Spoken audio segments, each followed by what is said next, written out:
ఇలాంటి ఎన్ని వీడియోలు తీసి అప్లోడ్ చేసి ఆ వీడియోస్కి ఎంతమంది రెస్పాండ్ అయినా సరే ఈ షాప్స్ని అయితే ఏం చేయలేరు అనుకుంటా. దీని రిలేటెడ్ ప్రీవియస్గా అయితే 1.5 month బ్యాక్ నేను ఒక వీడియో అప్లోడ్ చేశాను. ఫ్రూట్ షాప్స్ అనేటివి రోడ్డు మీదకి వస్తున్నాయి, దానివల్ల చాలా ట్రాఫిక్ ప్రాబ్లమ్స్ అవుతున్నాయి అని చెప్పి.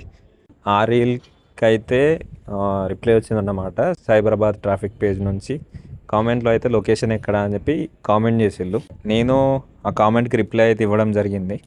అయినా కూడా టిల్ నౌ ఎలాంటి యాక్షన్ అయితే తీసుకోలేదు. అండ్ ఏదైతే ప్రీవియస్ వీడియో ఉందో దాని కింద చాలా కామెంట్స్ వచ్చాయి, చాలా ప్రాబ్లం అవుతుంది ఫ్రూట్ షాప్స్ వల్ల అని చెప్పేసి.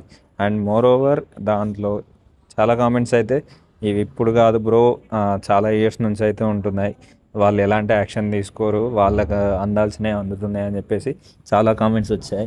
ఇప్పటికైనా యాక్షన్ తీసుకొని జనాలకు ప్రూవ్ చేయండి మీరు వాళ్ళ దగ్గర ఏం తీసుకోవట్లేదు అని చెప్పేసి. సో అప్పుడైనా జనాలు ఎంతో కొంత నమ్ముతారు మిమ్మల్ని, యాక్షన్ తీసుకుంటారని అనుకుంటున్నా. సైబరాబాద్ ట్రాఫిక్ వాళ్ళకైతే రీచ్ అయ్యేలాగా షేర్ చేయండి. సైనింగ్ ఆఫ్, జై హింద్.